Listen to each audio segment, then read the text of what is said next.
Ya está grabando. Adelante. Ok, bueno, entonces nos quedamos en diabetes mellitus tipo 1 y nada más recordemos que para esta enfermedad pues necesitamos el riesgo genético, una activación inmune y una respuesta inmunológica.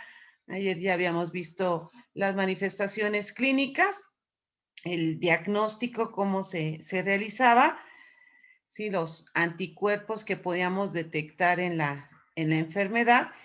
Y aquí nos hayamos quedado en el tratamiento. Entonces, para poder manejar a este tipo de pacientes que viven con diabetes tipo 1, es importante eliminar todos los síntomas de la diabetes mellitus. Y como habíamos mencionado, son pacientes jóvenes, muchos de ellos, o la mayor parte de los enfermos son niños y puede ser desde la etapa lactante hasta la adolescencia y bueno, los adultos jóvenes menores de 45 años son el grupo de edad más frecuente en donde se presenta esta enfermedad. Entonces es importante promover el crecimiento y el desarrollo normales, incluyendo el psicosocial y aspirar a una vida similar a la de sus pares. ¿Qué necesitamos para esto? Pues bueno, aquí sí necesitamos el apoyo de algunos especialistas, lo tenemos que manejar con un equipo multidisciplinario en donde interviene desde el médico general, el médico familiar, el médico endocrinólogo, el nutricionista, la educadora en diabetes, el psicólogo, el psiquiatra, ¿sí? Y un apoyo también por parte de la familia, de los profesores y amigos. Entonces, bueno, vamos a empezar primero con las insulinas. Este tipo de pacientes se debe de tratar siempre con insulinas y debemos de imitar un patrón fisiológico normal a la secreción de insulina lo mejor posible. Esto con la finalidad de lograr un control glucémico importante sin causar hipoglucemia y aparte favorecer el crecimiento y desarrollo adecuado. La dosis para estos pacientes va a depender mucho de la edad, ¿sí? En términos generales, la dosis va desde 0.5 hasta 1 unidad por kilo por día. Se tiene que incrementar en algunos periodos, por ejemplo, en la adolescencia, hacemos incremento de la dosis de insulina. En las mujeres embarazadas, cuando están enfermos, también hacemos incremento de esta dosis. Bien, ¿cuántos tipos de insulina hay? Hay varias, entre ellas, pues bueno, las más comunes y económicas, que son la insulina rápida, que es una insulina regular o cristalina. Esta empieza a actuar después de que se administra a los 30 o 60 minutos de haberse administrado. Por eso se le pide que se utilice una media hora antes del desayuno y tiene un pico máximo en 2 a 3 horas. La vida media de esta insulina es de 5 a 8 horas. Posteriormente tenemos la insulina intermedia o también conocida como NPH. Esta empieza a actuar de 2 a 4 horas con su pico máximo de 4 a 10 horas, ¿sí? Y su vida media de 10 a 16 horas. Entonces, bueno, aquí vemos, ¿sí? La insulina regular, ¿sí? En horas, vemos su inicio de acción a los 30 minutos, va subiendo, subiendo, subiendo, llegando a su pico máximo después de las 2 horas y con una vida media, dijimos, de 6 a 8 horas. Y la NPH, que está en color verde, ¿sí? Empieza a tener su efecto después de 2 horas de iniciada la administración, con un pico máximo entre las 4 y 6 horas de haberse administrado y una vida media que va de 10 a 12 horas. Posteriormente tenemos los, perdón, seguidos tenemos los análogos de la insulina. Entre ellos tenemos las insulinas ultra rápidas. Esta es una modificación genética que se les hizo a este tipo de insulina. Entonces, bueno, de ellas tenemos las ultra rápidas. Entre estas tenemos a la Lispro, a la Aspartica, a la glulicina.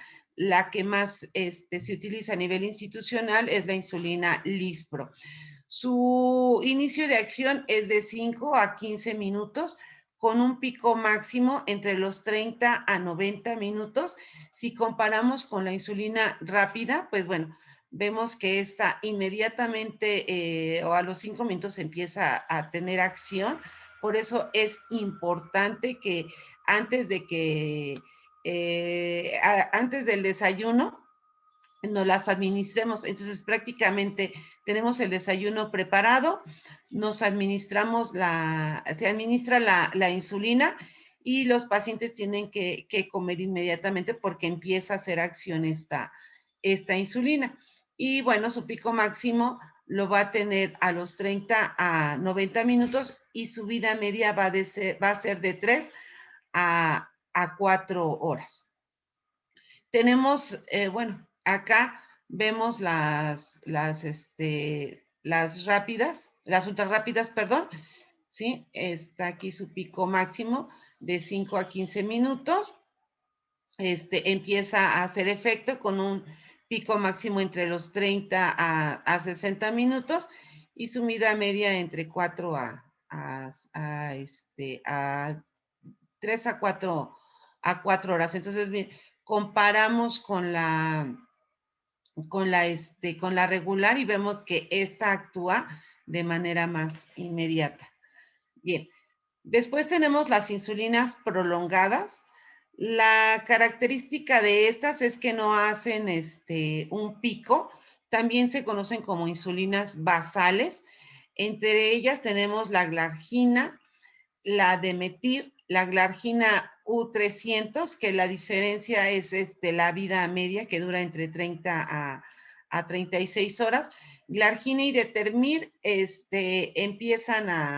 tienen una vida media de más o menos 24 horas, ¿sí? Y la que más dura es la de Glutec.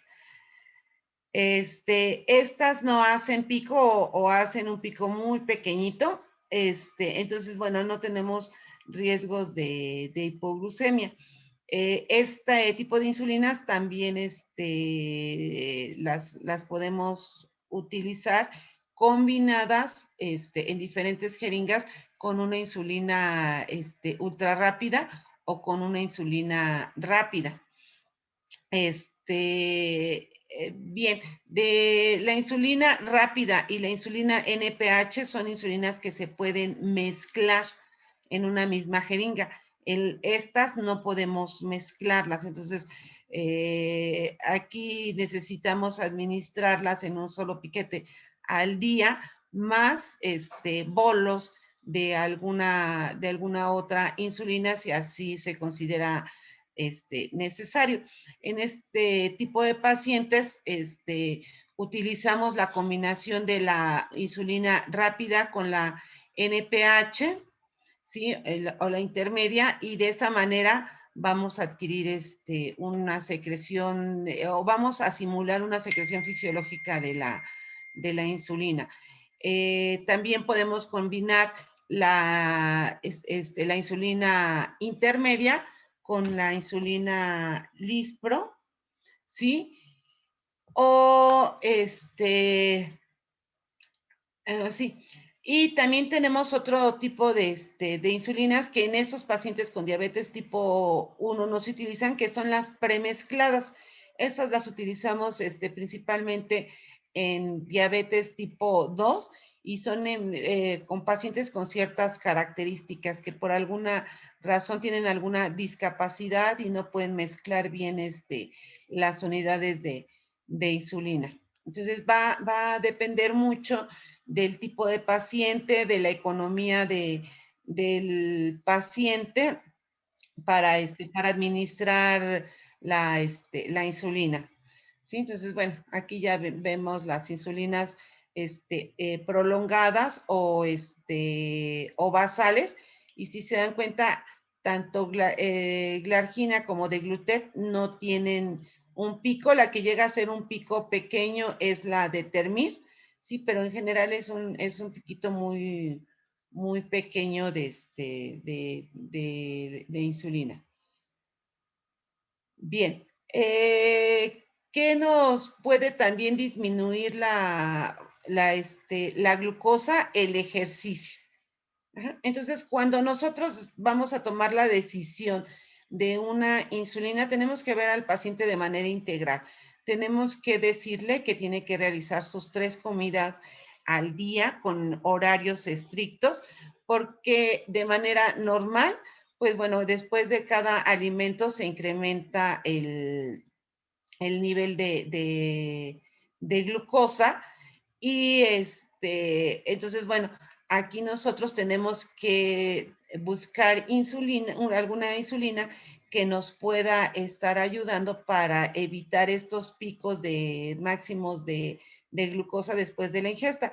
Para esto, pues bueno, podemos utilizar una, una insulina ultra rápida en bolos, ¿sí? Antes del desayuno, antes de la comida, antes de la cena.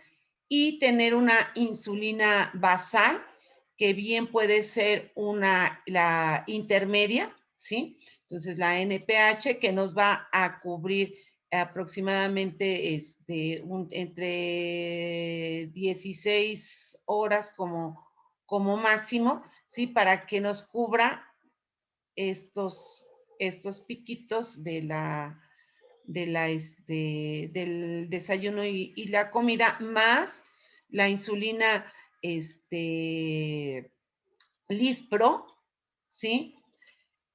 Y aplicar una nueva dosis en la noche. O bien utilizar una insulina basal o prolongada, más la insulina ultra rápida en cada uno de los alimentos.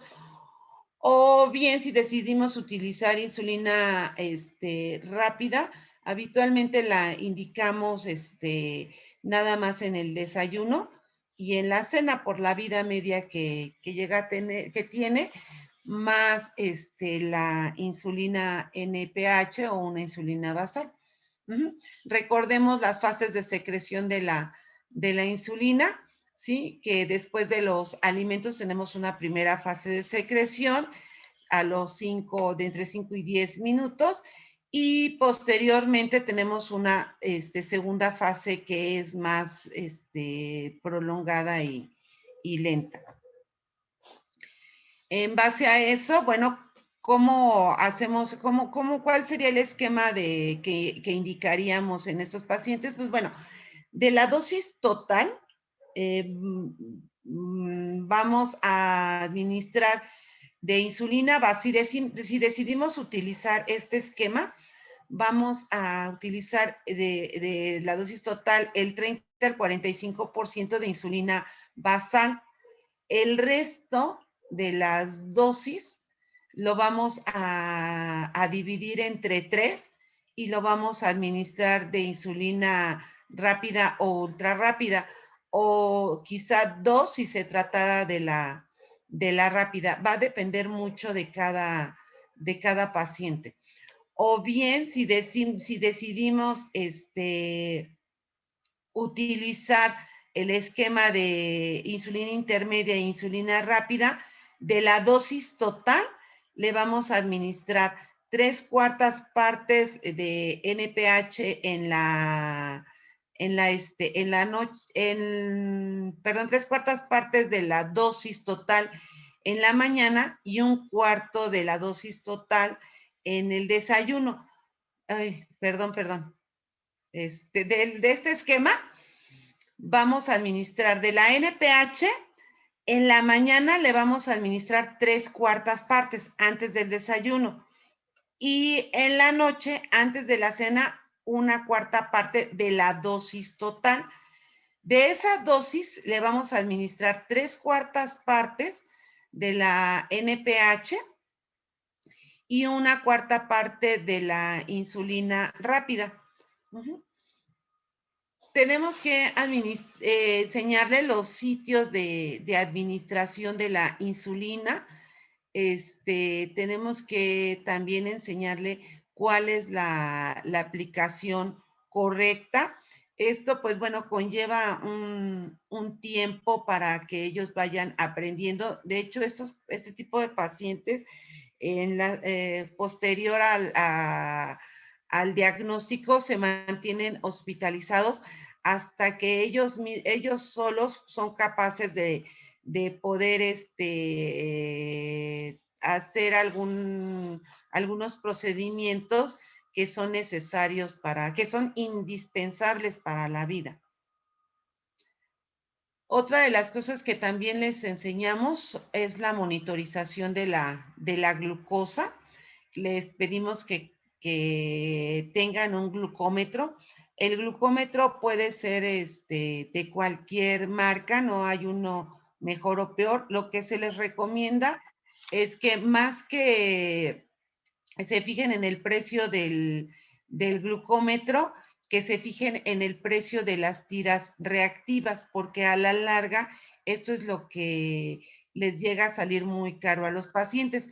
Se establecen los objetivos terapéuticos de cada paciente de manera individual y en general se les pide que previo al desayuno tengan una glucosa entre 80 y 120, una glucosa después de 2 horas de haber comido menor de 180 y una glucosa antes de dormir entre 90 y 150. Ya ahorita vamos a ver por qué.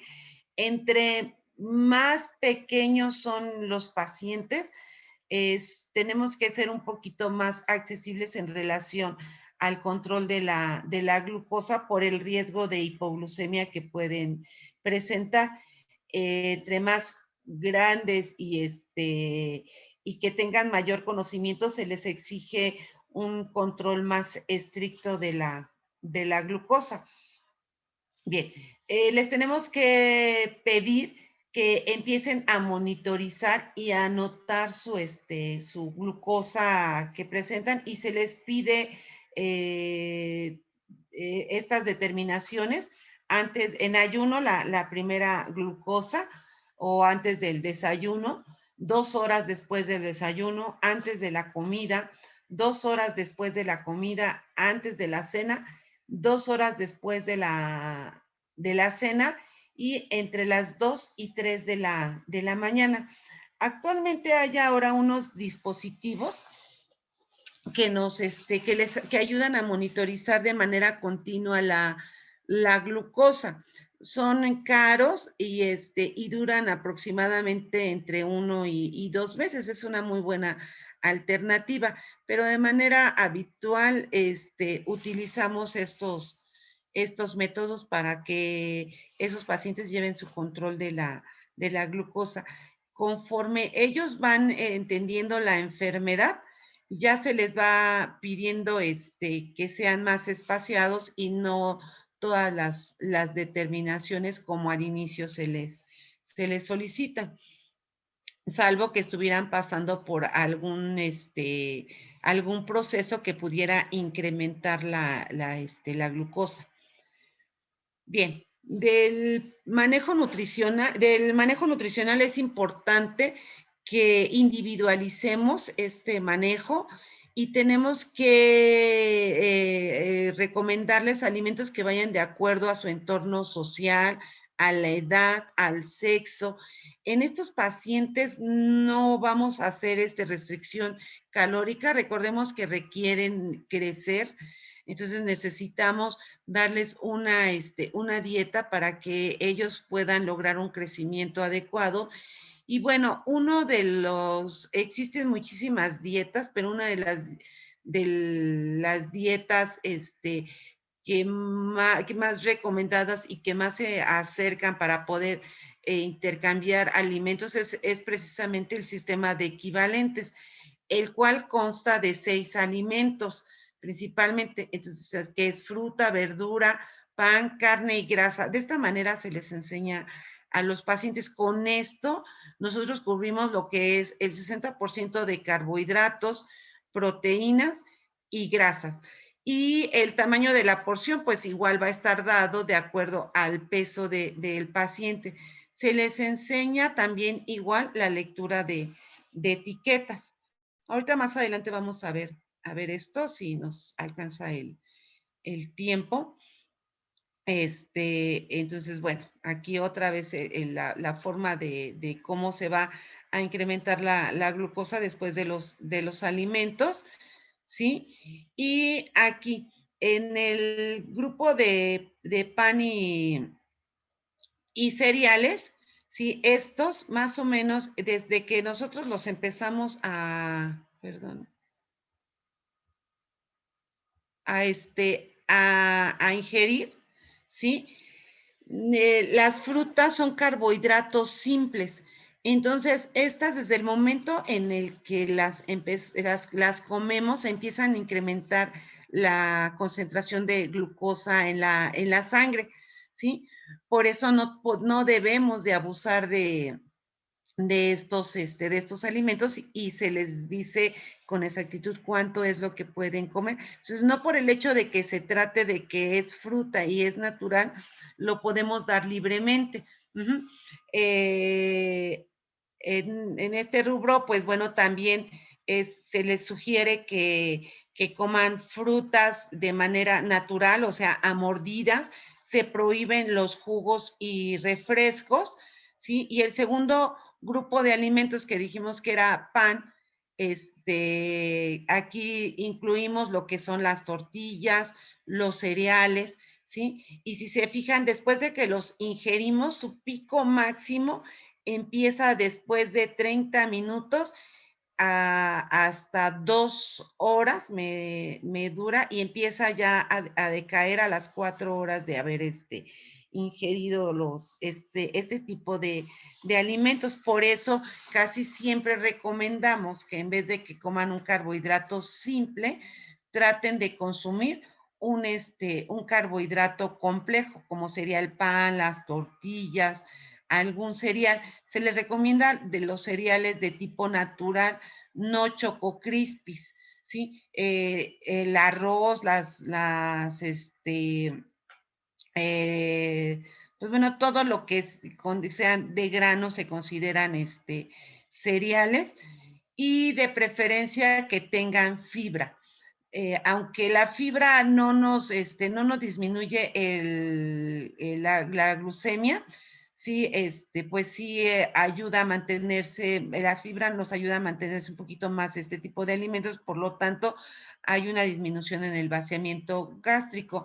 Y la carne, que son las proteínas, después de ingerirlas aproximadamente a las 2 horas empezamos a tener un incremento de la glucosa y no es tan elevado.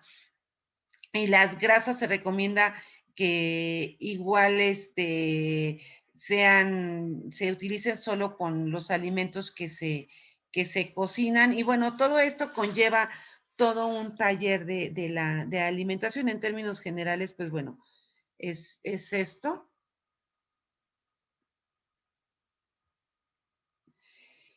Y bueno, en caso de que nosotros en la mañana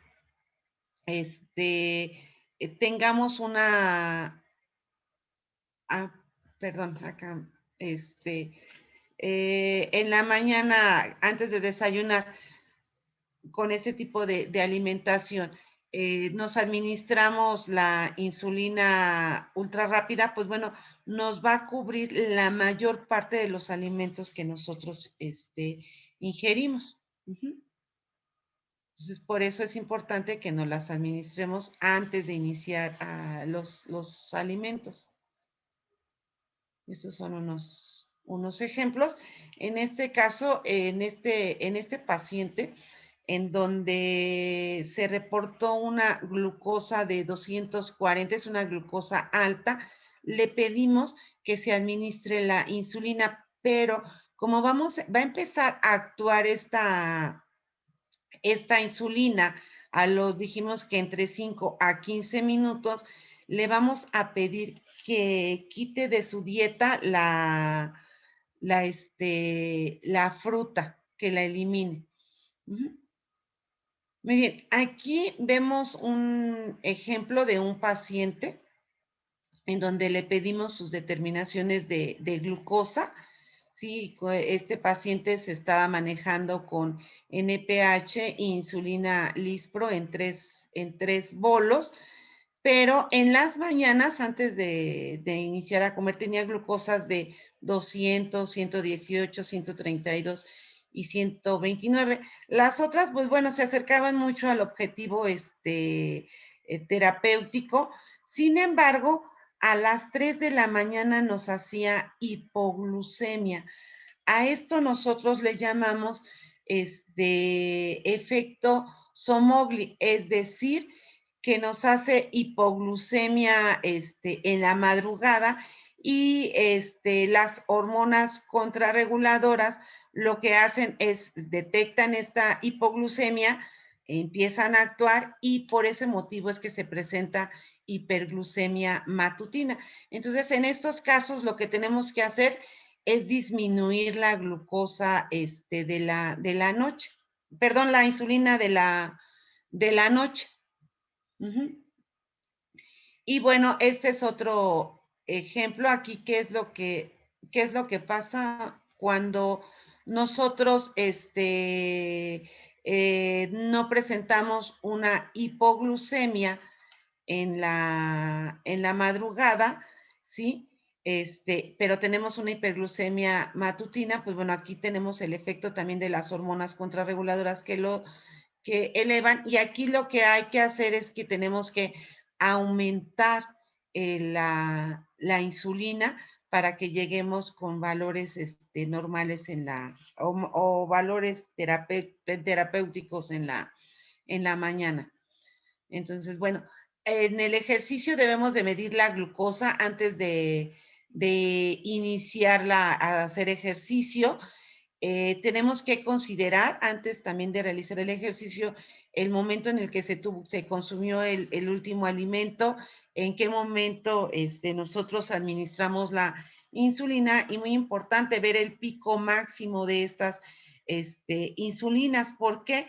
Porque el ejercicio me va a disminuir la glucosa por translocación del GLUT4. Entonces tengo un riesgo muy alto de presentar hipoglucemia. Entonces, antes de realizar algún ejercicio, sobre todo si fuera de intenso, yo tengo que reducir la cantidad de insulina, o bien evaluar si necesito dar algún alimento antes de iniciar esta actividad.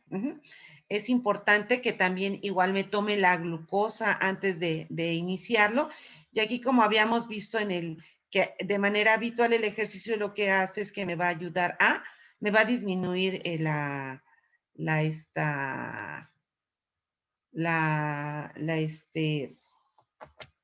la glucosa. Ok, entonces, bueno, el ejercicio no solo me puede causar hipoglucemia, también tengo riesgo de presentar hiperglucemia y desencadenar una cetonemia. Por eso es importante que los pacientes que tienen o que inician el ejercicio con una glucosa por arriba de 200, 250, se les recomienda no realizar ejercicio. Primero tenemos que controlar esa glucosa con insulina, y posteriormente inicia. Recordemos que durante el ejercicio también se secretan lo que son las hormonas contrarreguladoras, como el glucagon, lo cual nos va a incrementar la glucosa por medio de la gluconeogénesis. Entonces, por eso es importante que antes de que realicemos nosotros nuestros pacientes de ejercicio se tomen una determinación de glucosa. Si está elevada, recomendarles que no realicen ejercicio en ese momento hasta que se controle la glucosa. Muy importante el apoyo emocional, la educación tanto al paciente como a sus familiares, a los profesores y amigos, sobre todo por el riesgo de las hipoglucemias, que si se actúa de manera inmediata le pueden salvar la vida a los pacientes o olvidar o evitar una discapacidad. De las complicaciones, vamos a hablarlas más adelante. Tenemos las complicaciones agudas y crónicas. De las agudas, pues bueno, la cetoacidosis diabética y la hipoglucemia, ambas son graves. Sí pueden llevar a un estado de gravedad a estos pacientes, incluso a morir si no se atienden de manera inmediata. Y las crónicas que nos van a causar discapacidad a largo plazo, y entre esas tenemos las macro y las microvasculares, que más adelante vamos a hablar de ellas. Ok, ¿hasta aquí tienen ustedes alguna duda? No, doctora. No, doctora. No, doctora. Doctora. Entonces, bueno, de manera general vimos cómo ya empezamos a utilizar el metabolismo intermedio y dónde empiezan a actuar las hormonas, que son sumamente importantes tanto en el tratamiento como para evitar las complicaciones. Más adelante, cuando veamos complicaciones, pues vamos a ver todavía más las vías, pues lo que ya habíamos visto previamente, de las vías metabólicas. Ok, entonces si no hay dudas, vamos a pasar a lo que es la diabetes tipo 2.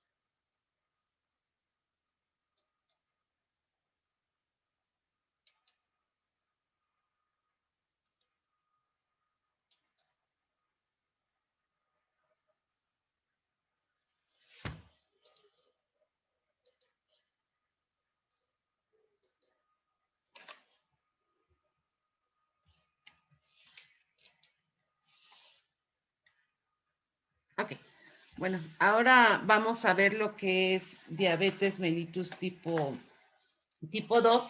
Y bueno, esta es una enfermedad es la mayor causa de diabetes, ¿sí? Esta se encuentra dentro de las primeras 10 causas de muerte a nivel mundial, causa frecuentemente discapacidad y sobre todo ahorita en población joven, económicamente activa. Cada vez estamos viendo más jóvenes, incluso niños, con este tipo de enfermedad. Entonces, bueno, la definición también de la norma nos dice que la diabetes mellitus tipo 2 es un trastorno metabólico complejo cuya patología es multifactorial y poligenética, que se asocia frecuentemente a obesidad y a otros componentes de síndrome metabólico. Tiene un componente hereditario sobre el cual influyen diversos factores ambientales como la alimentación, la actividad física, el tabaquismo y el alcoholismo, entre otros, lo que va a determinar la aparición de la enfermedad. Perdón, es una definición más general y la norma oficial la va a definir como al grupo heterogéneo de trastornos metabólicos con grado variable de resistencia a la insulina y o deficiencia en la secreción de naturaleza progresiva. Importante aquí, no es progresiva, crónica, incurable. Dentro de los factores de riesgo que tenemos, está el sobrepeso u obesidad, que ya vimos que esto nos puede conllevar a síndrome metabólico, y el síndrome metabólico, a su vez, si lo dejamos que evolucione, pues nos va a conllevar a lo que es diabetes mellitus si no actuamos de manera oportuna. El sedentarismo, sí que también es un factor importante en esta enfermedad. También se ha visto que el bajo peso al nacimiento en niños menores de 2.5 también es un factor de riesgo para el desarrollo de la enfermedad. Familiares que presenten diabetes, sobre todo papá o mamá, tienen un riesgo alto para que los pacientes presenten diabetes. Se presenta con mayor frecuencia en pacientes por arriba de los 45 años. Sin embargo, como habíamos mencionado, actualmente ya podemos encontrar diabetes tipo 2 en pacientes más jóvenes. Este, otro de los factores en las mujeres, el antecedente de síndrome de ovario poliquístico, multiparidad, que presenten diabetes mellitus gestacional, que tengan el antecedente de haber tenido un bebé por arriba de 4 kilos o que durante su embarazo hayan presentado alguna complicación obstétrica como polidramios, óbito, preeclampsia o eclampsia. Habitualmente esta enfermedad puede ir acompañada de alguna comorbilidad, como es la hipertensión, dislipidemia o alguna enfermedad cardiovascular, como una cardiopatía isquémica, insuficiencia vascular cerebral o insuficiencia arterial de los miembros inferiores, ¿no? Y esto, pues bueno, también igual de manera general lo vimos en lo que fue síndrome metabólico. ¿Qué sucede en la diabetes? Bueno, pues tenemos un componente genético, algún familiar, como lo habíamos mencionado, de primer grado, sobre todo incrementa el riesgo de padecer diabetes, más un factor ambiental que en este caso sería la alimentación y el sedentarismo. Esto nos va a conllevar a resistencia a la insulina. Habíamos visto la clase pasada lo que es el síndrome metabólico y cómo se ocasiona esta resistencia. De manera compensatoria, lo que hace el páncreas es que va a aumentar la secreción de la insulina. Por tal razón, podemos tomar glucosa plasmática y encontrarse normal. Y esto es debido a que el páncreas está secretando demasiada insulina, por lo que alcanza a compensar el nivel de glucosa. Los adipocitos lo que hacen es que van a aumentar los ácidos grasos, entonces tenemos muchos triglicéridos a nivel plasmático. Esta resistencia a la insulina va a disminuir la captación de glucosa, no tanto en músculo como en tejido adiposo y hígado, ¿sí? Y también el hígado, a su vez, va a aumentar la producción de glucosa al ver que la célula no tiene glucosa como energético, entonces, bueno, va a empezar a activar las vías para producir glucosa, que sería la glucogenólisis y la gluconeogénesis, que a su vez van a incrementar la glucosa plasmática. Entonces, la disminución en la captación más la glucosa de novo, más la glucosa que ingerimos, vamos a tener un continuo estado de hiperglucemia. Esta hiperglucemia nos va a llevar a una glucotoxicidad, ¿sí? Al mismo tiempo, el exceso de triglicéridos, lo que nos van a ocasionar va a ser una lipotoxicidad en donde vamos a tener un acúmulo de estos en el páncreas, lo cual nos va a ocasionar una disfunción de las células betas, ya sea por estrés del retículo endoplásmico, por la sobreproducción de insulina, y vamos a echar a andar lo que es todo la cascada de inflamación, ¿sí? Destrucción de las células beta del páncreas y entonces, bueno, conforme vayan destruyéndose estas células del páncreas, vamos a empezar a tener lo que es alteración en la secreción de la insulina y finalmente una diabetes mellitus. Para que esto suceda deben de pasar algunos años. Esto no se da de un día a otro, como es en el caso de la diabetes mellitus tipo 1, sino que esto conlleva una serie de alteraciones que nos van avisando, ¿no? Entonces, bueno, previamente, en la mayor parte de los pacientes tenemos una obesidad, ¿sí? Malos hábitos de alimentación, factores genéticos, que si nosotros no tomamos acciones cuando hacemos el diagnóstico de una obesidad central y detenemos ahí para trazar un poquito la enfermedad, pues la vamos a dejar evolucionar. ¿Se acuerdan que dentro de la definición decía que esto era progresivo? Entonces, bueno, lo dejamos evolucionar y entonces, bueno, lo que sigue es un síndrome metabólico con resistencia a la insulina.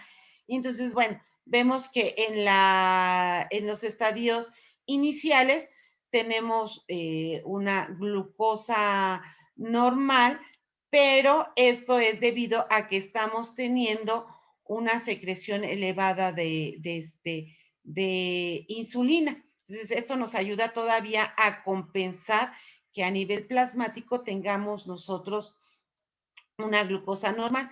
Sin embargo, en la primera fase de la secreción de la insulina todavía está conservada, pero ya la segunda fase ya podemos empezar a observar algunas alteraciones y por lo tanto, clínicamente, por laboratorio vamos a detectar que la glucosa postprandial puede estar elevada. Entonces, bueno, esta resistencia a la insulina se sigue perpetuando, sin embargo, desafortunadamente la secreción de la insulina va a ir disminuyendo por disfunción de la célula beta del páncreas, y entonces es ahí cuando nosotros empezamos ya a tener niveles elevados de glucosa tanto en ayuno como postprandial. También otro de los efectos que se ve alterado es la acción de las incretinas y ustedes en su tarea pues ya vieron todas las acciones biológicas que causa el efecto incretina. Entonces, bueno, cuando ya estos mecanismos reguladores no pueden compensar este exceso de resistencia a la insulina y este exceso de glucosa, es cuando nosotros realizamos el diagnóstico de diabetes mellitus. Si nosotros lo diagnosticamos de manera temprana, podemos retrasar o evitar las complicaciones crónicas y agudas que se presentan en estos pacientes. Muy bien, pues bueno, aquí tenemos de los órganos alterados, pues tenemos principalmente el páncreas y el páncreas, pues como participa para la producción de hiperglucemia, es que va a disminuir la producción de insulina por las células beta y al mismo tiempo va a haber un exceso de glucagón por parte de las células alfa del páncreas.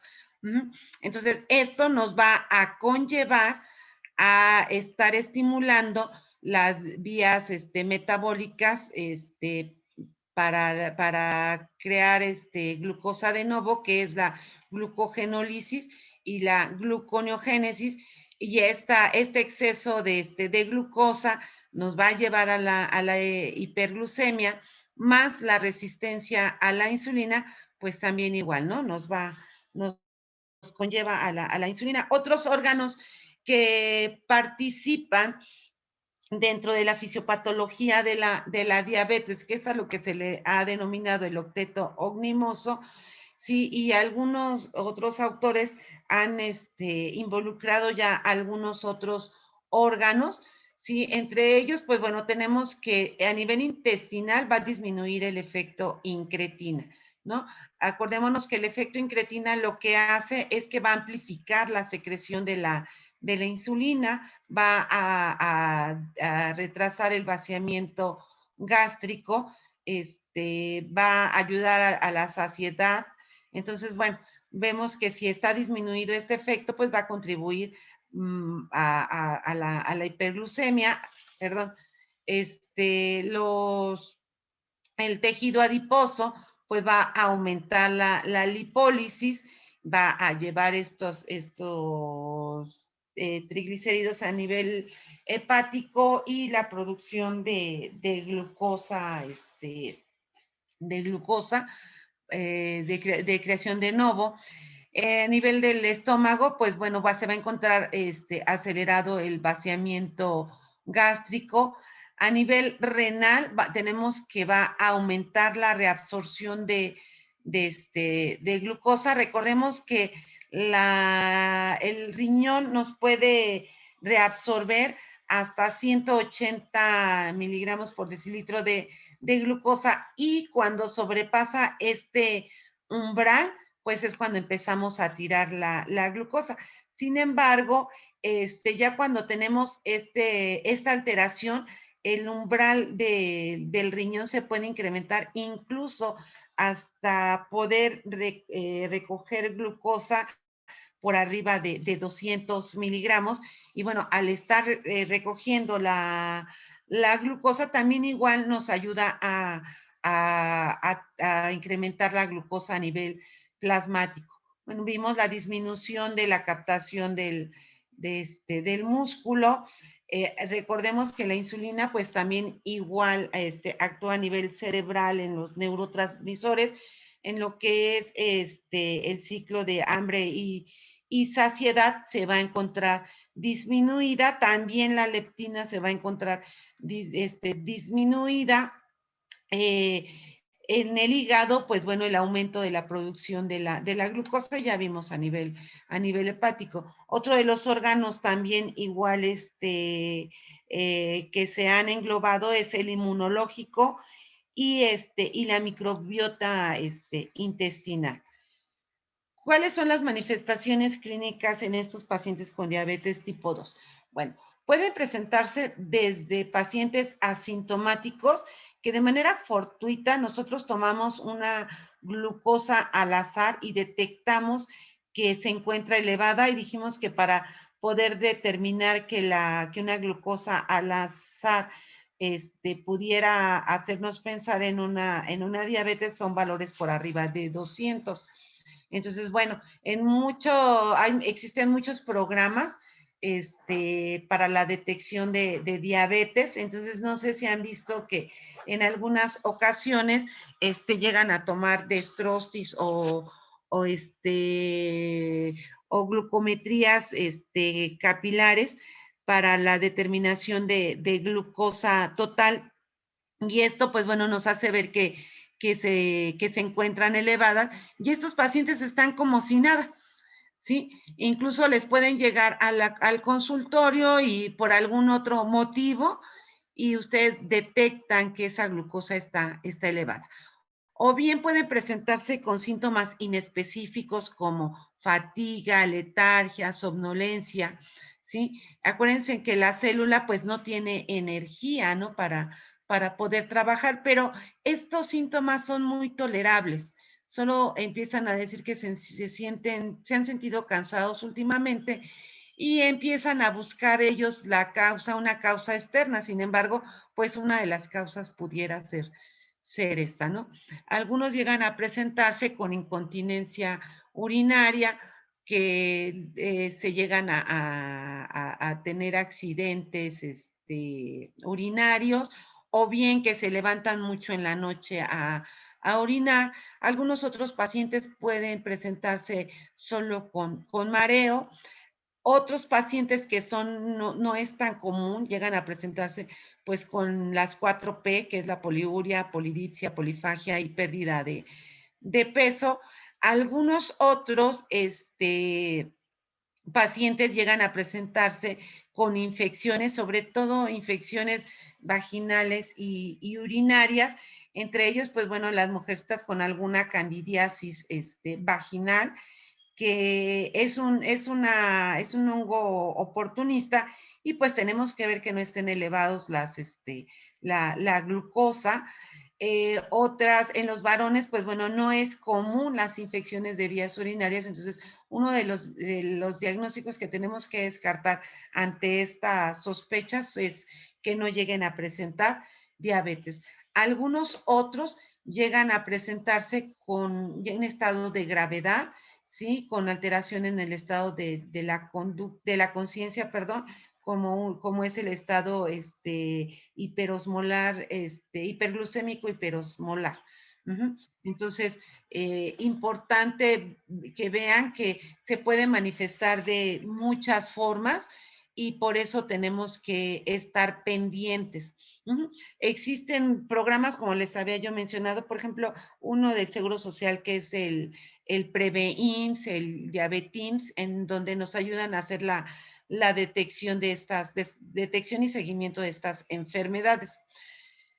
Bien, es importante hacer una historia clínica completa, un interrogatorio, recordar que la familiar tiene obesidad, diabetes e hipertensión, sí, importante preguntarle el peso del nacimiento, ver sus hábitos sedentarios, que es cuántas horas está en la televisión, cuántas horas en la computadora, si realiza alguna actividad física, si tiene algún problema de depresión o ansiedad, alguna toxicomanía, cómo está su dinámica familiar, del padecimiento físico, pues preguntarle todo lo que ya habíamos visto, más algunas otras manifestaciones que nos pudieran estar encaminando a otro tipo de diabetes. Por ejemplo, preguntarle si tiene algún trastorno menstrual, si tiene trastornos del sueño, si en la mañana amanece muy cansado.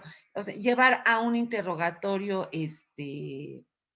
específico. Una exploración física también igual, muy detallada, su peso, su talla para sacar el índice de masa corporal, que como vimos en obesidad es muy importante determinar el grado de obesidad, medir la cintura para determinar si se trata de una obesidad central que nos estuviera sugiriendo que tiene un riesgo aumentado para diabetes mellitus tipo 2, sus signos vitales, ver si tiene alguna dismorfia que nos estuviera hablando más que de diabetes mellitus tipo 2, que se pudiera estar causando de una diabetes, pero por otras causas,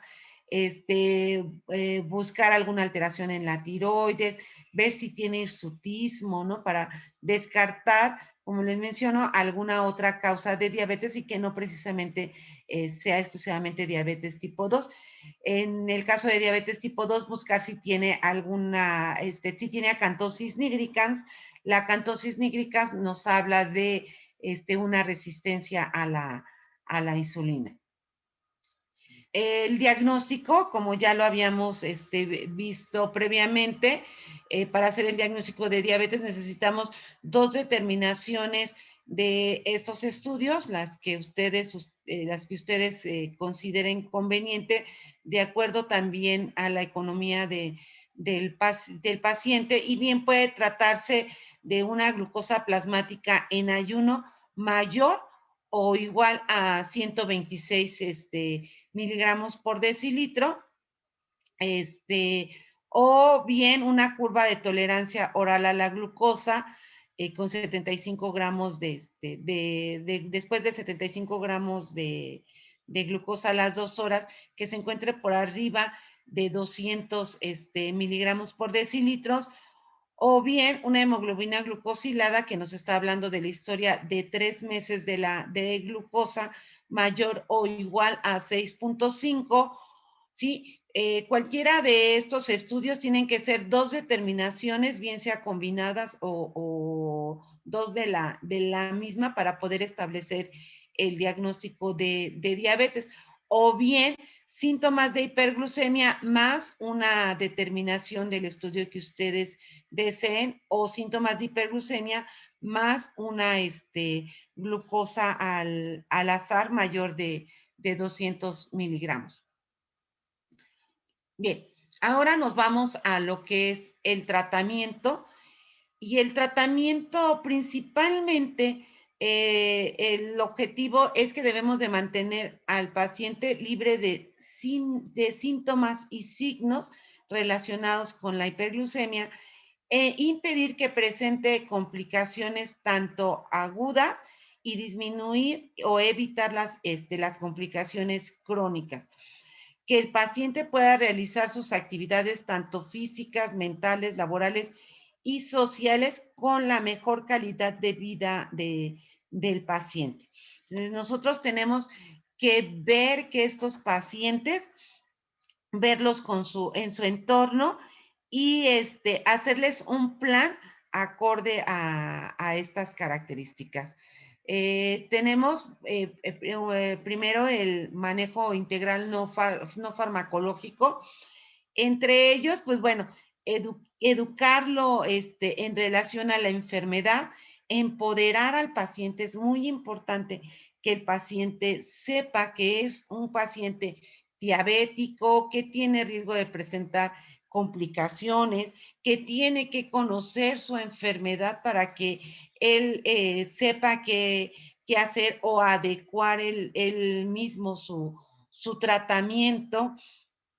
Decirles que tiene que tener una vida saludable, y lo cual incluye lo que es la nutrición y el ejercicio. Es muy importante hacerle saber al paciente que no es una dieta, porque ellos desde el momento en el que reciben el diagnóstico dicen, ya me van a poner a dieta y tienen mucho rechazo a este término. Entonces nosotros lo que tenemos que hacer es decirle, no se va a poner a dieta, va a recibir una nutrición adecuada, una nutrición saludable que todos deberíamos de estar llevando.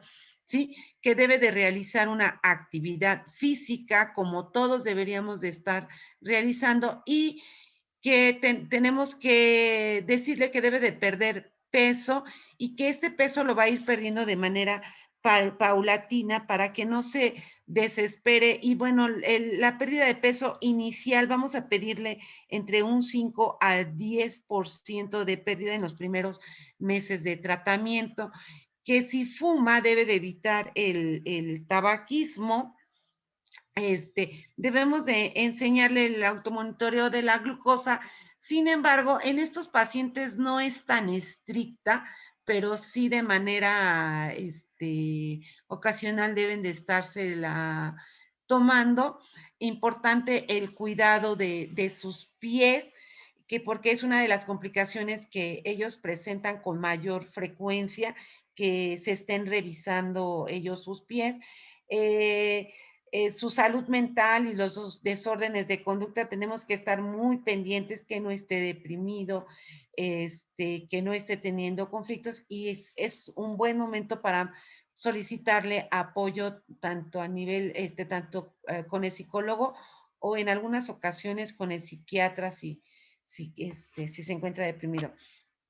Como ya les había mencionado, el sistema de equivalentes lo dividimos en 6 grupos.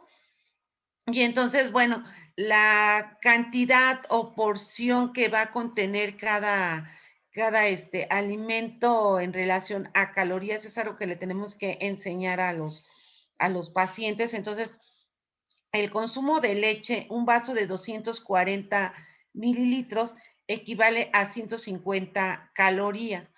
La carne, 100 gramos, que es más o menos un bistec, equivale a 75 calorías. La fruta, que viene siendo una ración y va a depender mucho del tipo de fruta que se consuma, aproximadamente tiene 60 calorías. Las verduras, 25 calorías. El pan, que son los carbohidratos complejos, tienen 70 calorías. una tortilla de tortillería, que el tamaño estándar, más o menos, equivale a 70 calorías. Y los pacientes entienden muy bien cuando nosotros les explicamos con tortillas. Como les menciono, esto es todo un curso, pero de manera general es esto. Y bueno, recordemos que somos mexicanos, entonces debe de involucrarse en la dieta las leguminosas, entre ellos, pues, el frijol, las lentejas, ¿sí? Y una ración equivale a 120, calorías. Sin embargo, pues bueno, esto va a tener una disminución en la absorción de algunos alimentos y va a ayudarnos a la saciedad. Y las grasas, aproximadamente 30 gramos, nos equivalen a 45 calorías. Entonces, bueno, les enseñamos esto junto con el plato del buen comer y la jarra del buen beber. Y entonces, de manera general, les decimos que en el grupo de pan, que es equivalente a una tortilla, habíamos dicho que es una ración. Entonces, bueno, aquí, por ejemplo, un pan de caja, o el equivale, una sola rebanada equivale a una tortilla. Para hacerme un sándwich yo necesito dos, que vendrían siendo dos tortillas. Y entonces aquí le decimos al paciente, bueno, ¿qué prefiere? ¿Dos tacos o un sándwich de pan integral? Ya él tomará la decisión.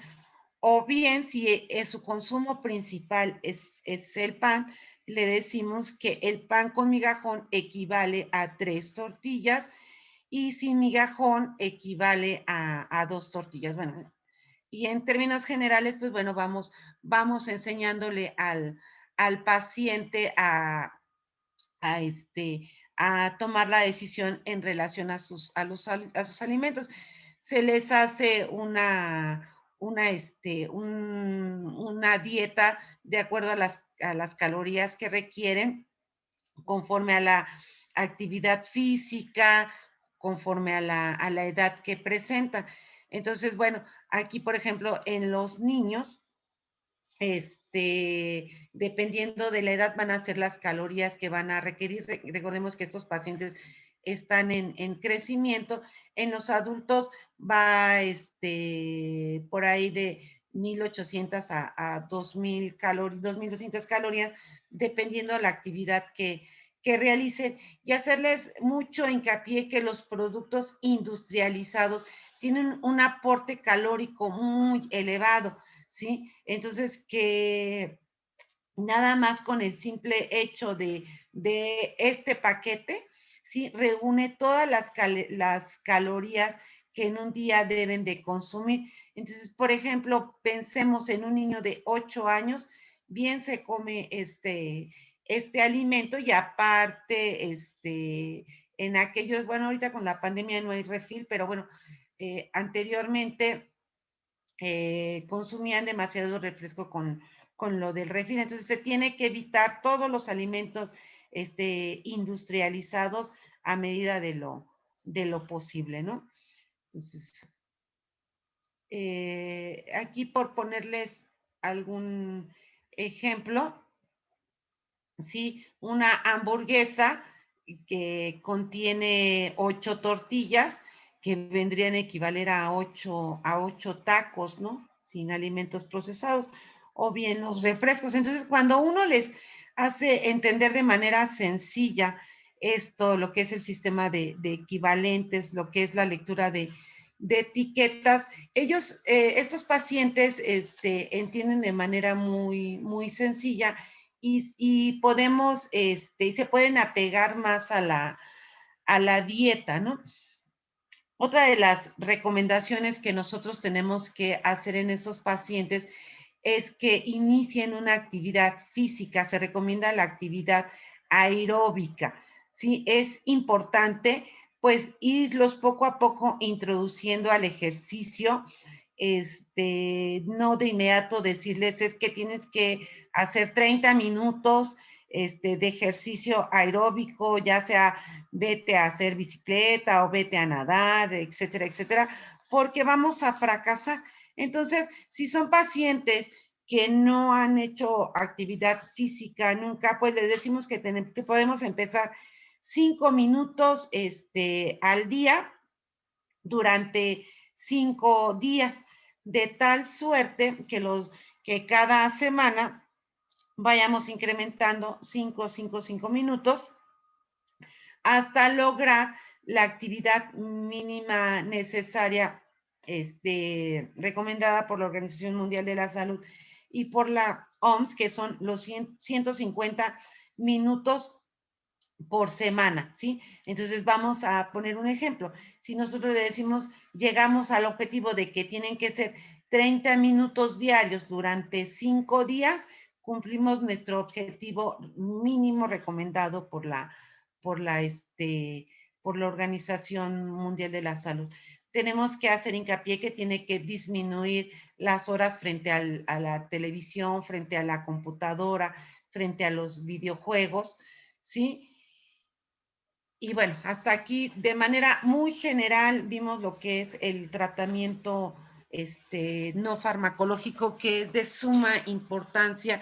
Tenemos que decirle al paciente que este tratamiento va combinado con el tratamiento farmacológico.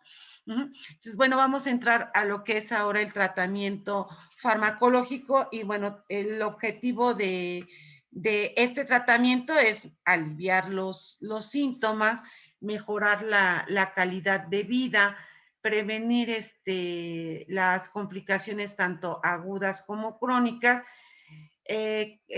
con el objetivo de corregir los 3 defectos, que es la resistencia, la acción a la insulina, la lesión a las células beta del páncreas y la producción de glucosa hepática. Los parámetros control en términos generales es glucosa en ayuno menos de 120 y una hemoglobina glucosilada menor de 7. Es muy importante que entre más joven sea mi paciente, yo debo de exigir más en este tipo de pacientes que mi hemoglobina glucosilada se acerque a lo normal. Entonces, si es un paciente joven que está debutando con esta enfermedad, incluso mi objetivo terapéutico debe de ser una hemoglobina glucosilada menos de 6.5. Si se trata de un paciente de la tercera edad, yo tengo que ser más accesible y pedirle una hemoglobina glucosilada menos de 8. Entonces, pero en términos generales, de 6.5 hasta 7 va a ser mi objetivo terapéutico. Y la hemoglobina glucosilada, recordemos que es la que nos dice 3 meses previos de cómo estuvo la glucosa y es la que nos va a servir para ver si nosotros, si nuestro paciente le está sirviendo tanto el tratamiento farmacológico como el no farmacológico. En especial, nos ayuda a decidir si requiere que le incrementemos el fármaco o si requiere que agreguemos algún otro fármaco a su tratamiento. Pues se debe de individualizar al paciente. Esto es muy, muy importante, ¿no? Entonces, bueno, antes de seleccionar un fármaco para controlar la glucosa, debemos de saber si mi paciente tiene insuficiencia renal, tiene dislipidemia, hipertensión, obesidad y cardiopatía, sobre todo porque algunos medicamentos me van a ayudar más que otros cuando se asocian con con alguna de estas comorbilidades, o bien algunos fármacos están contraindicados en caso de insuficiencia renal. Entonces, es importante elegir el fármaco centrado en el paciente. Otra de las cosas que tenemos que considerar son los riesgos de hipoglucemia, por ejemplo, en un paciente de la tercera edad, debemos de evitar que este paciente presente hipoglucemia, o bien algún conductor, pues también no podemos someterlo a que presente estos riesgos. Entonces tenemos que ser muy estrictos en la elección de los fármacos. Otro parámetro que tenemos que tomar en consideración son los costos, los efectos secundarios y también las preferencias del paciente. Una vez que sabemos todo esto, pues bueno, tenemos muchos medicamentos en el mercado actualmente, entre ellos los que se utilizan con mayor frecuencia, que son los sensibilizadores de la insulina. Obviamente tenemos resistencia a la insulina, entonces uno de los fármacos que más nos va a ayudar, pues van a ser los sensibilizadores de la insulina. Entre ellos, los que más utilizamos son las biguanidas, de ellos la metformina. Otro sensibilizador que tenemos son las tiazolinidionas, ¿sí? Tenemos otro grupo de fármacos que son los secretagogos, como las sulfonilureas, las miglitanidas, que ahorita los vamos a ver, ¿sí? Tenemos otros fármacos que les llamamos incretinomiméticos, como son los inhibidores de la dipeptidasa 4 y los agonistas de GLP-1. Tenemos a los inhibidores de SGLT2, insulinas, y finalmente, que ya está muy en desuso, los inhibidores de la alfa glucosidasa, ¿no? Y entonces aquí ya nos damos cuenta por qué la importancia de las tareas, ¿no? Del mapa metabólico, de lo que es haberle solicitado lo que es el efecto incretina y de sus carátulas de las hormonas, porque conforme hemos avanzado en la enfermedad, nos estamos dando cuenta que las estamos utilizando mucho y que podemos entenderlo ahora de manera muy sencilla. Bueno, uno de los primeros fármacos que vamos a ver son los secretagogos. De ellos tenemos a las sulfonilureas. Estos fármacos se han utilizado durante muchos años. Su efecto es hipoglucemiante, y esto se debe a que estimula a las células beta del islote pancreático. Tenemos de primera, segunda y tercera generación. De estos, los que se siguen utilizando, los que se utilizan con mucha frecuencia es la glibenclamida, que se utiliza a nivel institucional y que también igual ya está muy en desuso, la gliclazida, ¿sí? Y los de tercera generación, que es la glimepirida. ¿Cómo actúan estos fármacos? Y entonces, bueno, aquí algo similar a lo que es para la secreción de la insulina, pero en este caso, la sulfonilurea se va a unir a un receptor específico que se llama SUR2, y lo que va a hacer es que va a propiciar la salida de potasio. Se cierran los canales de potasio, por lo tanto se despolariza la membrana, apertura de los canales de calcio, entran canales de calcio y se secreta la insulina. Está indicado en pacientes que todavía tienen reserva pancreática. Podemos utilizarlos en monoterapia o combinados, y que no hayan tenido un evento cardiovascular, porque una de las reacciones de estos fármacos es que se ha visto asociado a eventos cardiovasculares, sobre todo los de primera y segunda generación, porque también se ha visto receptores a nivel cardíaco. Estos me van a reducir el 20% de la glucosa plasmática y disminuyen la hemoglobina glucosilada entre 1.5 a 2. Entonces, por eso, ¿se acuerdan que yo les había mencionado que la hemoglobina glicada es la que nos va a ayudar a ver cómo está funcionando mi fármaco? ¿En quiénes está contraindicada? En pacientes embarazadas, en hepatopatías, en pacientes con insuficiencia renal, en aquellos pacientes que presentan alergia o cuando vayan a tener alguna cirugía o que tengan algún padecimiento grave, suspendemos el uso de las sulfonilureas. Otro de los efectos adversos que se han visto asociados a estos fármacos, bueno, entre ellos el más grave es la hipoglucemia, ¿sí? Por lo que se debe de orientar al paciente de que debe de consumir todos sus alimentos con horario estricto y que debe de evitar, o mejor dicho, quitar la ingesta de alcohol. Estos pacientes nos ayudan a ganar peso, por eso es muy importante también tomar en consideración esto. Otro de los efectos secundarios se enumeran en el cuadro, como es la aplasia medular, la granulocitosis, pero estos no son como tan frecuentes.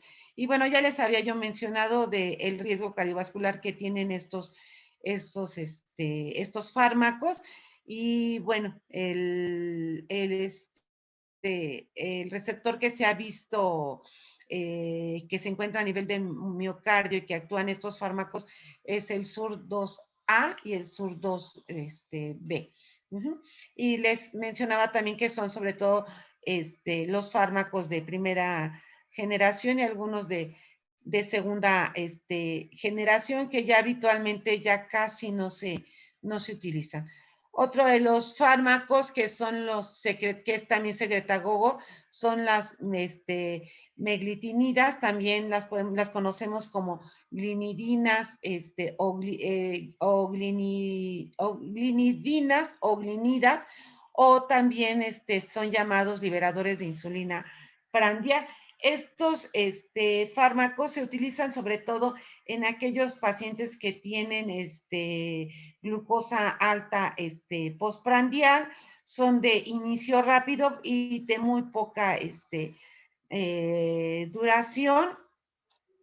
De ellos tenemos la ripaglinida y la nateglinida. Acuérdense, todos estos fármacos con su terminación glinida pertenecen al grupo de los secretagogos, de las miglitinidas o las glinidas, ¿no?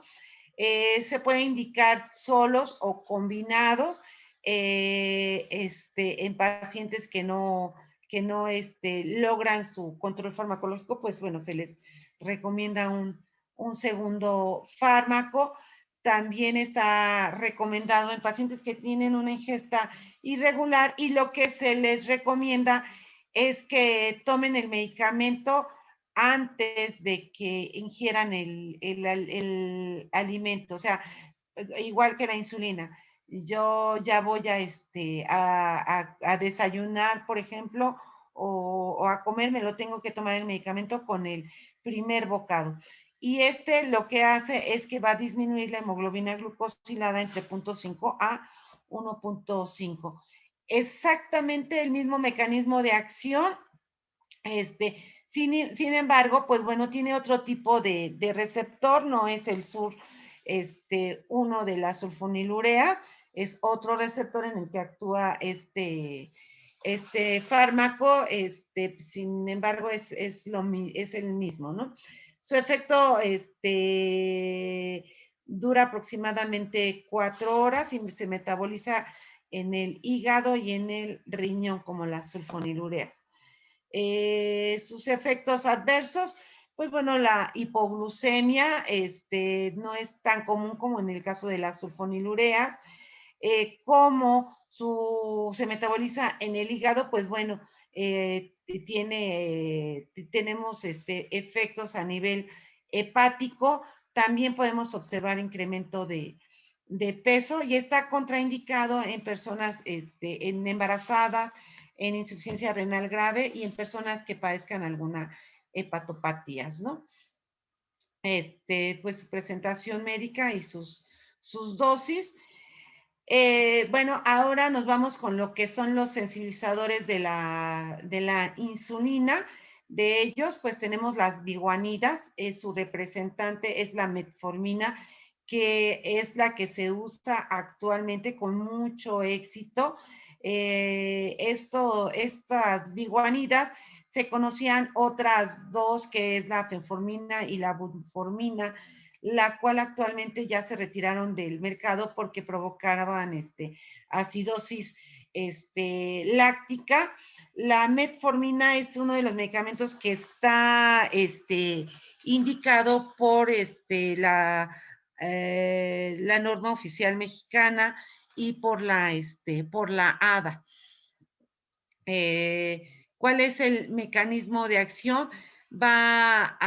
Es un sensibilizador, lo que va a hacer es que va a actuar a través del AMPK, del AMPK, y su forma de actuar va a ser que va a inhibir la fructosa 1,6-bifosfato. Recordemos que esta enzima es una enzima de la gluconeogénesis, por lo tanto va a disminuir la gluconeogénesis, va a haber aumento del AMP cíclico, por lo tanto va a provocar aumento de la energía, sí, va a ayudar a lo que es la translocación de los GLUT4, por lo tanto, mejoría en la sensibilidad de la insulina, por lo que a nivel de tejido adiposo, lo que va a propiciar va a disminuir la lipólisis y va a favorecer a la lipogénesis.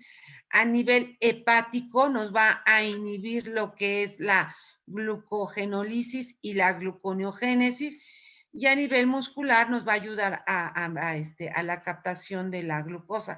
Se han estudiado muchos efectos de este fármaco, incluso actualmente se le ha visto que tiene algunos efectos en pacientes con cáncer, ¿no? Pero en diabetes es uno de los medicamentos que utilizamos con mucho éxito. Tenemos algunos efectos secundarios que son tolerables, entre ellos los más comunes son los gastrointestinales, como son las náuseas, vómito, diarrea, dolor abdominal leve, disminución del apetito y alteración del gusto. Entonces, para evitar estos efectos secundarios debemos de iniciar con dosis bajitas para que el paciente los vaya tolerando, y se recomienda que para que sean menores los efectos se consuma durante los alimentos, pero esto es básicamente para disminuir los efectos secundarios. Si los efectos secundarios son importantes, pues debemos de retirarlos, sobre todo en aquellos pacientes que estas manifestaciones nos conlleven a un grado de deshidratación. A largo plazo, el uso de este medicamento se ha visto asociado a deficiencia de vitamina B12, por lo que se recomienda que, bueno, se esté pendiente de vigilar esta deficiencia y se le inicie tratamiento. Y bueno, aunque no es común que presente acidosis láctica, sí tenemos que estar muy pendientes. Por eso lo debemos de suspender cuando estemos ante alguna enfermedad grave, y también igual antes de que sea sometido a una cirugía o durante alguna hospitalización, se debe de suspender este medicamento y podemos iniciar tratamiento con insulina, y una vez que se ha egresado este paciente podemos nuevamente reiniciar el fármaco sin ningún problema. Está contraindicado en pacientes con insuficiencia renal, con una tasa de filtración glomerular menor de 30, incluso en pacientes con una tasa menor, lo que se hace es algunos ajustes nada más de este fármaco, pero en términos generales, si nuestra filtración glomerular es menor de 30, debemos de suspenderlo. En pacientes que presenten algún problema que nos conlleve a una acidosis metabólica aguda, por ejemplo, como ahorita que estuvimos con lo de la pandemia del COVID, en enfermedad grave que nos pudiera conllevar a una acidosis, lo tenemos que suspenderlo, o bien cuando tenemos una enfermedad hiperosmolar, hiperglucémica, en pacientes con una enfermedad aguda grave como una deshidratación, una infección grave, alguna cirugía mayor o aquellas enfermedades que pudieran estarnos ocasionando alguna hipoxia tisular como insuficiencia cardíaca, insuficiencia respiratoria, infarto agudo al miocardio, algún choque séptico, en insuficiencia hepática está contraindicada, en intoxicación aguda de alcohol, se debe de evitar el alcoholismo en estos pacientes o bien pues evitar el medicamento. Y cuando vayamos a hacer algún estudio con contraste de yodo, se debe de suspender previos 48 horas previas al estudio. La dosis inicial va de 500 a 800 miligramos. Como les dije, tenemos que empezar con dosis bajitas para que pueda tolerar bien este medicamento por todos los efectos gastrointestinales que ya vimos, hasta una dosis máxima de 2.550 miligramos y la podemos administrar de 1 a 2 veces al día. Habitualmente indicamos la metformina a nivel institucional, la de 850 miligramos cada 12 horas, perdón, cada 12 horas y con un buen control de los pacientes. Aquí, pues bueno, hay otras presentaciones en el mercado, tenemos tabletas de 500 y de 1000 miligramos, ¿no? Ok. Bien, otro sensibilizador son las tiazolinedionas o glitazonas. Entre ellos tenemos la pioglitazona, la rosiglitazona y la troglitazona. La troglitazona es un medicamento que ya fue retirado del mercado. La rosiglitazona se suspendió un tiempo por los efectos secundarios, sin embargo, posteriormente se volvió la FDA la volvió a recomendar y actualmente tenemos en el mercado la pioglitazona y la rosiglitazona. En México tenemos esas dos presentaciones. Bueno, ¿cómo actúa este medicamento? Pues bueno, activando el gen, el PIPAR gamma, ¿sí? Ahí tiene su receptor y lo que hace es que pues, es un sensibilizador, por lo tanto, va a disminuir la resistencia a la insulina, por lo que va a aumentar la captación de glucosa a nivel muscular, hígado y tejido adiposo, por lo tanto, aumenta la lipogénesis. Se ha visto un aumento de la adiponectina, que habíamos dicho que en condiciones de normopeso, esta adiponectina se encuentra elevada y en pacientes obesos está disminuida y con todos los factores benéficos que tiene esta hormona, ¿no? Va a disminuir también, se ha visto que tiene efectos sobre la disminución de la leptina, el factor de necrosis tumoral alfa y de la resistina, que son citocinas que se secretan en el tejido adiposo, bueno, y dijimos, ¿no? Va a suprimir la glucogenólisis y la glucogenólisis, ¿sí? Ok. Bueno, ahora vamos a entrar a lo que son los fármacos incretomiméticos. Y pues ven, bueno, ¿se acuerdan que de manera natural nosotros secretamos lo que es las incretinas y lo que hacen es que van a amplificar la secreción de insulina y bueno, favoreciendo a algunos otros órganos esta secreción, por ejemplo, a nivel cerebral, que promueve la saciedad, reduce el apetito. A nivel del páncreas va a disminuir la secreción de glucagón.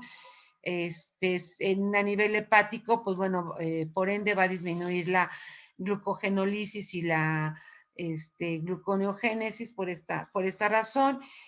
Y bueno, esto pues fue una tarea de ustedes, entonces ya son ustedes expertos en esto. Entonces, bueno, de los medicamentos incretomiméticos tenemos a los inhibidores de la dipeptidasa, perdón, y los agonistas GLP-1, ¿no? De los agonistas GLP-1 inicialmente se habían obtenido de la saliva del monstruo de Gila, posteriormente con avances de ingeniería genética, pues bueno, se hicieron algunas modificaciones y tenemos ahora los análogos del GLP-1. Bueno, de los inhibidores de la dipeptidasa, como ustedes lo hicieron en su tarea, lo que hace es que vamos a secretar de manera endógena GLP-1 y HIP, que son las incretinas, y esta subida media es de 2 a 3 minutos, ¿sí? Y lo que hace la enzima dipeptidasa es que va a destruirlos. Ajá. Entonces, este fármaco lo que hace es que va a inhibir dipeptidasa, por lo que va a prolongar la vida de las incretinas. ¿Sí? Y lo que hace son los efectos biológicos que ustedes describieron, ¿sí? A nivel de la célula beta va a aumentar lo que es la secreción de insulina, por lo tanto va a aumentar la captación de glucosa y va a disminuir la producción de glucosa hepática, y ya vimos las vías, ¿no? Metabólicas en las que va a actuar eso. Y a nivel de las células alfa va a disminuir la secreción de glucagón, por lo tanto va a disminuir la producción hepática de glucosa. De estas tenemos la sitagliptina, la vildagliptina, la sasagliptina, la niragliptina y la ablogliptina, ¿no? Para que las recuerden, son todas las que terminan con gliptina, son de este grupo. A nivel ya de instituciones, a nivel de sector salud, ya se cuenta en primer nivel con este medicamento que es la sitagliptina. Entonces, bueno, son de los considerados de los fármacos nuevos que ya tienen un tiempo en el mercado, pero bueno, a nivel del sector salud ya se está incluyendo este medicamento en el primer nivel de atención. Los análogos de GLP-1 lo que hacen va a ser que van a potencializar las acciones que de por sí ya realizaban las incretinas, y van a actuar lo que es sobre la incretina GLP-1. Entonces, lo que va a hacer es que va a durar más esta incretina, y la dipeptidasa no va a actuar sobre esta. Y exactamente los mismos efectos que tienen las incretinas. Y bueno, de estos fármacos tenemos los de acción corta, que es la exenatide, que también la tenemos como exenatide LAR en prolongada. De estas, la licisenatide, de acción intermedia, la liraglutide, y de acción prolongada, la albiglutide y la dulaglutide. Estos fármacos, el problema es que son fármacos caros, ¿sí? Y que, bueno, no todos, no para todos los pacientes están accesibles. Estos fármacos de acción prolongada, también igual su vía de administración es subcutánea, y los fármacos de acción prolongada se tienen que administrar una vez por semana. Los de acción intermedia y corta es una vez al día. Entonces, bueno, sí tiene muchos beneficios, pero pues desafortunadamente son muy, muy claros. Incluso ya estos fármacos ya existen en combinación con insulina.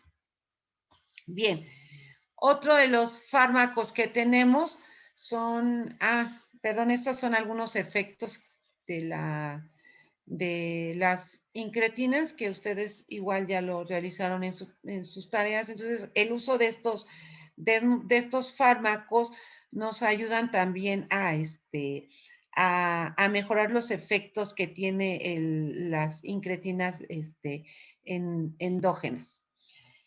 Bien, otro de los fármacos que vamos a revisar son los inhibidores del transportador de sodio glucosa 2. Y bueno, de manera fisiológica, nosotros tenemos que tener un balance entre la entrada y salida de glucosa. Entonces, este equilibrio nos lleva a que siempre tengamos nuestra glucosa normal. Entonces, de manera habitual, nosotros consumimos en promedio 180 gramos de glucosa, y por medio de la gluconeogénesis y glucogenólisis, aproximadamente tenemos unos 70 gramos de glucosa al día. Esta misma glucosa, ¿sí? Es utilizada por los diferentes órganos. De ellos, pues el cerebro consume entre 100 a 125 gramos de glucosa, y el resto del organismo de 125 a 150 gramos en el resto de los órganos, de tal suerte que el balance neto debe de ser 0 para que nosotros mantengamos una glucosa entre 80 a 90 miligramos por decilitro. Entonces, cuando se sobrepasa este umbral de la glucosa, ¿sí? Por arriba de 180 que llegamos a tener a nivel plasmático, la glucosa se empieza a tirar a través de la orina, y entonces es cuando nosotros empezamos a detectar glucosuria a nivel en la orina, ya tenemos glucosa. Entonces, bueno, de estos fármacos lo que van a hacer es que van a inhibir el transportador sodio-glucosa. Este transportador sodio-glucosa lo que hace es que va a recoger la mayor parte de la glucosa en el túbulo proximal de la nefrona,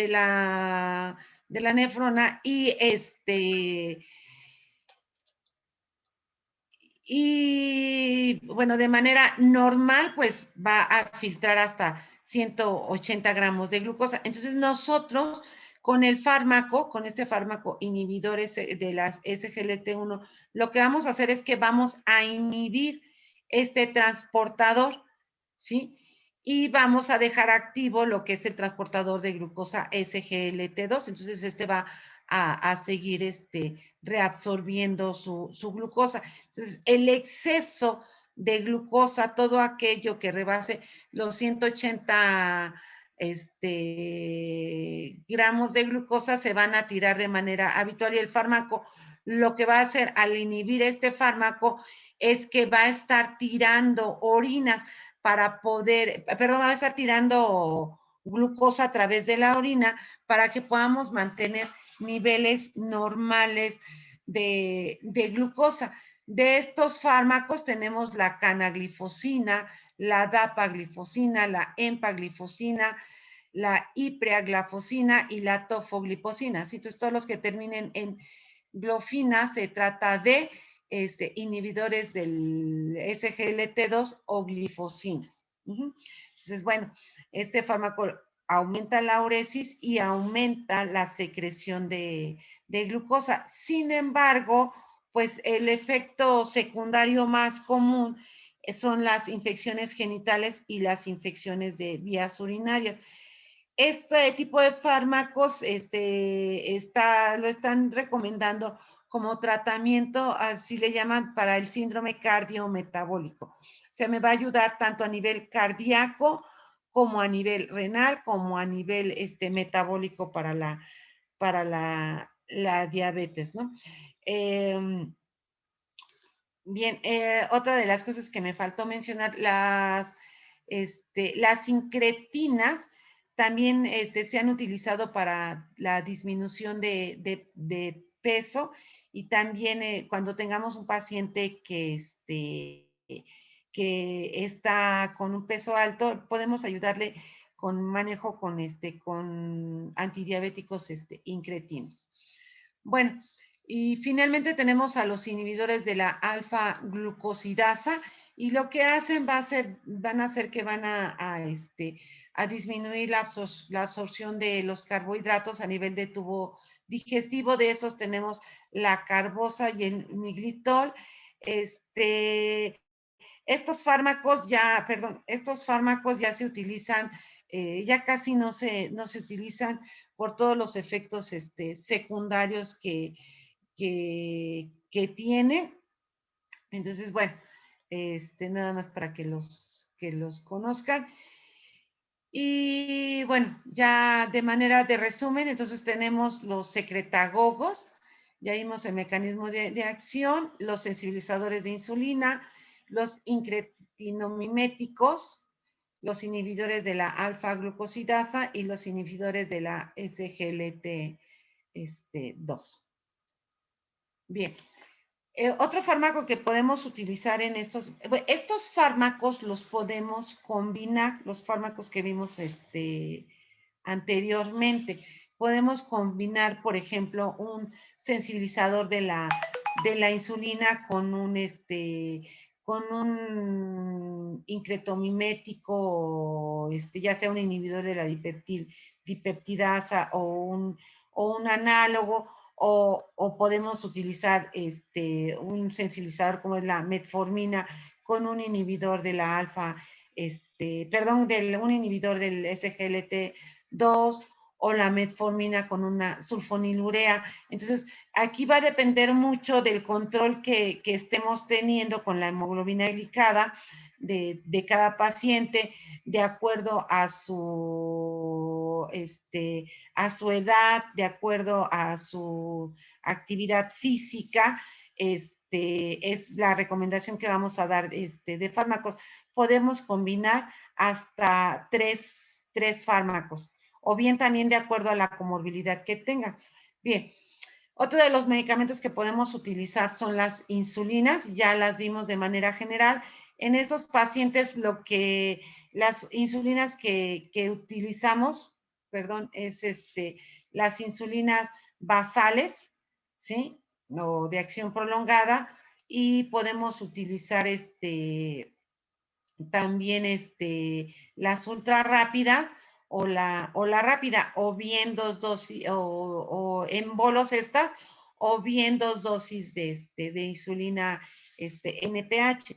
También igual todo va a depender de las condiciones del paciente, de lo controlado que esté de su glucosa, de sus hábitos del apego, más bien dicho, a la dieta, etcétera, etcétera. Entonces, bueno, si recuerdan, en la dosis que habíamos recomendado para los pacientes con diabetes tipo 1 era de 0.5 hasta 1 unidad por kilo por día. En estos pacientes, la indicación es una dosis más baja. Entonces, la dosis inicial basal la iniciamos de 0.1 a 0.2 unidades por kilo por día, o bien hasta 10 unidades al día de insulina basal. Y podemos administrarle bolos de insulina,